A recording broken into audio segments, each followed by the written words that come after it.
안녕하세요, 여러분. 저는 연금을 지키는 연금지킴이입니다. 최근 연금 개혁이 굉장히 화두가 되고 있는데요. 정말 청년들에게 불리한지 알아보기 위해 귀한 분을 모셨습니다. 소개 부탁드립니다. 예, 반갑습니다. 공적연금 강화 국민행동 사무국장 은성진입니다. 아, 정말 어렵게 모셨거든요.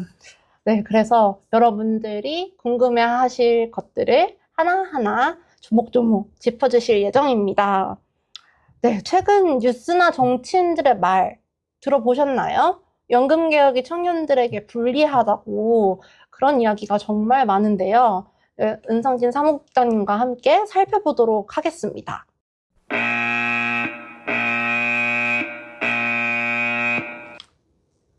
자, 그럼 이 기사를 봤을 때 정말 맞는 말인가요, 국장님? 예, 이게 최근에 이제 대선에 출마하겠다고 이야기했던 분이 이제 좀 기사를 시킨 발언인 것 같은데요. 사실 이게 그 국민연금 제도가 처음 시작했을 당시에 이제 특례노령연금이라는 제도를 시행했는데, 그때 이제 그 특례노령연금을 가입하셔가지고 연금을 받는 분들이고, 사실 그렇게 많은 분들이 아니기 때문에 이거를 좀 성급하게 일반화하면은 안 될 것 같습니다. 그렇군요. 특례노령연금은 사실 예외 중에 예외다. 뭐 이런 뜻으로 알면 될까요? 네, 그렇습니다. 네. 그러면 이제 두 번째로 소득 대체율에 대해서 한번 아마 가장 궁금해하실 것 같아요. 저도 궁금하기도 하고요. 이번에 소득 대체율이 43%로 인상되었잖아요. 그래서 이건 2026년 이후 가입분부터 적용되는 것 같은데 혹시 이번 소득 대체율 개혁에 있어서 문제점이 있나요? 예, 사실 그 지금 이제 22대 국회에서도 연금개혁 특별위원회를 구성하게 되었는데, 그 전에 21대 연금개혁 특별위원회도 한번 구성을 했었고, 여기서 이제 아마 주로 여당에서 좀 강력하게 이야기를 해서 그 연금개혁의 방향성이나 뭐 이런 소득대체율 같은 그 대안들을 어떻게 하면 좋을지 그 국민들에게 물어보는 공론화위원회를 한번 출범한 적이 있습니다. 여기서 공론화 과정에서 사실 더 많은 시민, 500명의 시민들을 이제 추려가지고 진행을 했었는데, 그 최종 3차까지 설문조사를 한 과정에서 그 결과 이제 소득대체율 50%, 보험료율 13%를 그러니까 더 내고 더 받자는 이야기죠. 이 주장에 이제 많은 지지를 하셨고요. 사실 그게 지금 과반수가 넘는 분들이 그 대안에 지지를 하셨는데, 정부나 이제 여야 협상 과정에서는 그 소득대체율은 똑 떼먹고, 그러니까 폭삭 깎아먹고 보험료율만 13%로 적용을 했고요. 그리고 소득대체율은 지금 현재가 41.5%인데 여기서 1.5%포인트밖에 안 올린 43%로 올리는 걸로 그 적용이 돼서 좀 약간 시민들의 뜻이 제대로 반영되지 못했다라는 아쉬움이 있고, 그리고 어쨌든 이 소득대체율 인상한 게 내년부터 바로 적용이 되는데, 더 가입 기간이 길고 그 바뀐 소득대체율의 혜택을 받는 게 이제 지금 이제 국민연금을 가입하게 되는 청년들이기 때문에, 이게 무작정 그 청년들이 뭐 손해를 본다 이렇게 얘기하는 건 좀 문제가 있는 것 같습니다. 네. 꼭 청년들에게 해가 되는 건 아니다. 네, 왜냐하면 내년부터 바로 우리가 1.5%의 소득 대체율을 더 그렇죠. 올려서 받을 수 있으니까 그렇다는 거죠. 네. 네. 그러면 그 국민연금 가입자들의 출생 연도별 기대 수익률과 평균 운용 수익률을 여기 이렇게 그래프로 띄워봤는데요. 네. 네, 이 그래프에 대해서 조금 설명을 부탁드려도 될까요? 이 그래프가 그 출생연도별로 내부 수익률이 어떤지를 나타내는 그래프인데요. 이 내용에는 이제 뭐 기금의 운용 수익률이나 이제 가입자들의 기대 여명, 그러니까 뭐 몇 살까지 살 것이다 이런 내용, 그리고 몇 살까지 얼마 동안 가입할 것이다 같은 가입 기간들이 이제 전반적으로 반영된 그래프인데, 이걸 보면은 오히려 이제 청년들한테 더 유리할 수도 있고요.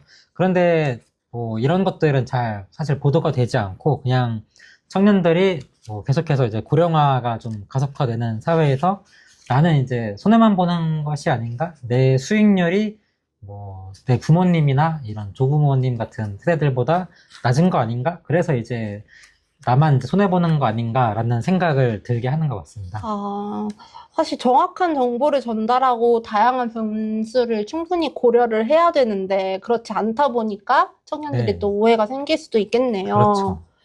네, 그러면 다음으로는 기금 소진에 대해서 또 이게 청년들에게 매우 뜨거운 네, 주제입니다. 그렇습니다. 기금 소진되면 연금 못 받나요? 사실 그 국민연금을 주는 거는 뭐 기금의 문제가 아니고 그 국가의 의지의 문제가 있다고 좀 보고요. 그리고 이제 어쨌든 이번 연금 개혁 그 합의문에 국민연금을 지급 보장하겠다고 하는 것이 또 박히기도 했었고, 그래서 이제 국가가 어떻게 그럼 지급 보장 명문화를 실현할 것인가 이런 문제와도 연관이 있고요. 그리고 다른 나라의 이제 사례들을 보면은, 대부분 이제 좀 기금이 없이 그냥 운영을 하고 있는 나라들이 많은데, 특히 뭐 독일 같은 경우는 뭐 한 달도 안 되게 한 일주일치 줄 연금 정도밖에 쌓지 않고 있는데도 계속해서 연금을 지급하고 있고요. 문제없이. 그리고 우크라이나가 지금 계속 좀 전쟁이 길어지고 있는 와중에도 뭐 일부 점령지를 제외하고 계속 연금을 지급하고 있고, 그리고 또 독일도 그 세계대전 중에도 연금을 지급을 했었고요.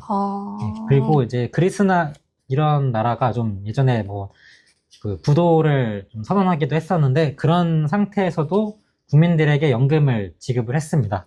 그래서 뭐 기금이 고갈되면은 연금을 못 받는다 이런 것 때문에 좀 걱정하실 뭐 필요는 좀 약간 좀 더는 게 좋겠고, 아까 말씀드린 것처럼 어떻게 그럼 그 국가가 연금을 그 계속해서 지급할 것이냐 이런 거에 좀 더 논의 초점을 맞춰야 되지 않을까 생각합니다. 네.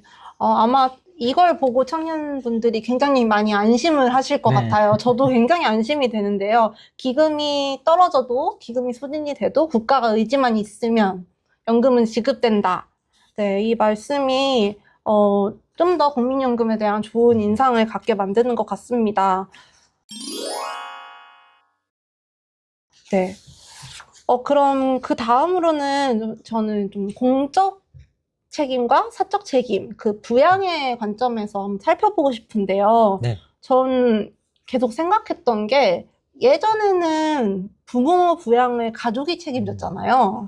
그러니까 아이도 많이 나왔었고, 그렇죠. 네. 그런데 이제는 사회가 함께 책임을 지지 않으면 사실, 엄마 아빠를 부양하고 아이를 키우기가 상당히 어려운 네, 그런 상황이 된 것 같거든요. 그래서 저는 국민연금이 더 중요하다고 생각을 해요. 네, 그래서 부담 주체는 바뀌었지만 또 이게 불공정한 건 아니지 않나 라는 생각이 드는데 네.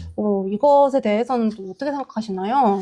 사실 그 처음에 그 보험료 조금 내고 많이 뭐 1억 받는 분 이런 기사가 나오긴 했었는데, 그걸 바꿔 말아서 생각해 보면은 그 부모님을 이제 그 수급자분을 모시고 있는 자녀는 어떻게 보면 나라에서 그렇게 연금을 주니까 좀 이게 개인의 부담을 뭐좀 덜어줄 수 있다. 나는 뭐 용돈을 뭐 50만 원 드려야 되는데 나라에서 20만 원 주니까 나는 30만 원만 줘도 되겠구나. 이런 식으로 좀 이제 뭐 노인 부양에 대한 책임을 개인에서 이제 전체 사회가 같이 부담하는 과정으로 이해를 해야 되는 것 같고요. 말씀해주신 바에 따르면 이제 공적 부양은 사실 청년 세대한테 굉장히 든든한 울타리가 될 수 있다고 네. 볼 수 있을 것 같네요.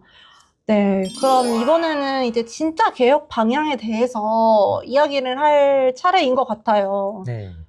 국장님, 소득 대체율 50% 재정 개혁, 특히 여성과 고령층의 경제 참여 확대를 하는 이런 구조적 개혁이 필요하다고 하잖아요. 네. 개혁 방향을 어떻게 잡는 게 좋을까요? 이제 뭐 계약 방향을 요약해보면 좀 이게 공론화 결과와도 좀 많이 연관이 있는데, 소득 대체율을 50%까지 인상을 해서 이제 뭐 평균적인 그 우리나라에서 평균적인 삶을 사는 사람이라면 국민연금과 뭐 가능하면 기초연금으로도 이렇게 두 가지의 연금, 그러니까 공적연금만으로도 충분히 노후에 최소 생활비는 그 나라에서 보장을 해준다. 이런 방향으로 좀 적정 수준의 급여를 받게끔 해야겠고요. 그리고 이번에 보험료 인상도 어쨌든 13%까지 올리는 걸로 이제 결정이 됐는데, 이거를 이제 계속 해 나가면, 점진적으로 해 나가면서 또 하나 중요한 게, 이 보험료는 어쨌든 가입자랑 그 사용자가 내는 거다 보니까 여기에 대해서 좀 국가 책임이 빠져 있는 그 아쉬움이 있어요. 그래서 이제 좀 국가 재정을 투입하는 것도 이제는 좀 논의를 해봐야 되지 않을까 하는 생각이 들고, 그러니까 이제 뭐 가입자도 그 국민연금 재정에 책임을 지고 기업도 일정 부분 책임을 지면서 국가도 그 국민연금을 운영하는 주체인 국가도 재정을 투입해서 그 좀 더 국민들이 안심하고 내 그 국민연금을 뭐 나라에서 책임을 지겠구나 이런 생각이 들게끔 하도록 하는 것이 중요한 것 같습니다. 아, 그리고 이제 뭐 방안은 조세를 투입한다든지 뭐 여러 방안으로 한번 생각을 해볼 수 있겠고요. 그리고 또 하나는 이제 어쨌든 연금 개혁도 개혁이잖아요. 그래서 그 이런 연금뿐만 아니라 사회 전체를 좀 바꾸는 노력이 필요할 것 같습니다. 국민연금으로 보면은 지금 뭐 플랫폼 노동자나 특수고용 그 종사자 그리고 영세자영업자처럼 그 국민연금의 뭐 가입 사각지대가 이제 수급 사각지대로 이어지는 사람들이 많거든요. 그래서 특히 그런 분들이 좀 청년들에게 좀 많이 있다는 것도 좀 주목해 볼 필요가 있겠고, 그런 사람들이 이제 뭐 나의 노동의 불평등이 노후의 불평등이 되지 않도록 좀 조치하는 것이 필요할 것 같습니다. 네, 노동시장이 다변화되는 만큼 그에 맞는 조치를 해야 된다고 네, 보면 될 것 같네요. 네, 네. 저는 오늘 국장님과 나눈 이야기가 정말 다시 한번 국민연금이 얼마나 중요한지 좀 상기시켜 주신 좋은 시간이었던 것 같아요. 기금이 고갈된다고 해서 연금 못 받는 거 아니다. 여러분, 기억하셔야 됩니다. 그리고 이번 개혁은 청년을 등쳐먹는 개혁이 아니다. 이것도 오해해서는 안 된 중요한 지점인 것 같고요. 네, 진짜 문제는 이제 두려움을 팔고 책임을 미루는 정치권인 것 같은데요. 네.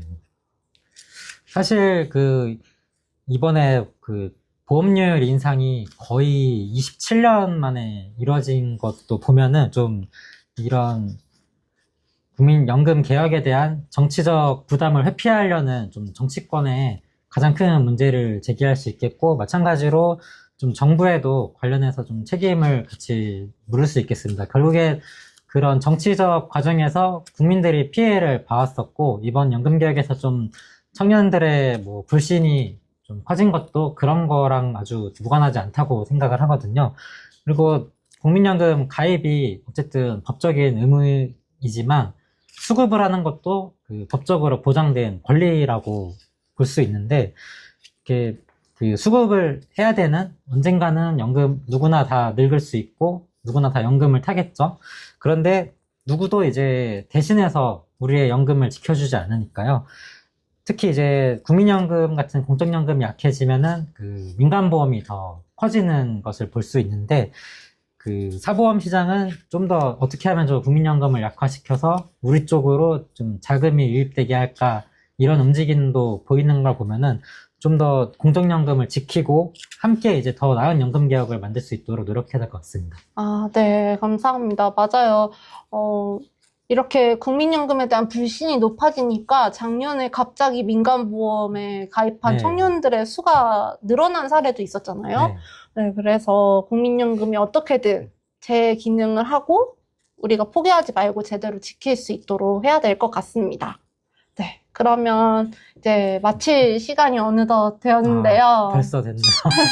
아마 은성진 국장님이시기 때문에 더 우리의 입장에서 말씀을 해주신 게 아닌가 싶습니다. 마지막으로 혹시 덧붙일 말씀 있으실까요?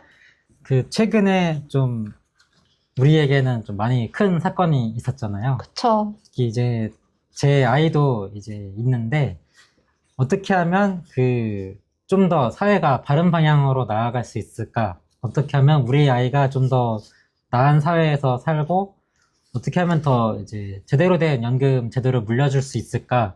이런 생각이 좀 국민연금 개혁의 가장 큰 목표가 되었으면 좋겠고, 이렇게 뭐 얼마 내고 얼마 받고 이런 좀 수치에 집중하기보다 국민연금 제도가 가진 본래의 가치에 좀 집중하는 연금 개혁으로 갔으면 좋겠습니다. 아, 네, 너무 좋은 말씀 감사합니다. 네, 여러분 오늘 연금 지킴이는 이걸로 마무리를 해보려고 하는데요. 영상이 좋으셨다면 좋아요, 구독, 알림 설정 꼭 부탁드려요. 그러면 다음 콘텐츠에서 또 만나 뵙겠습니다. 감사합니다. 감사합니다.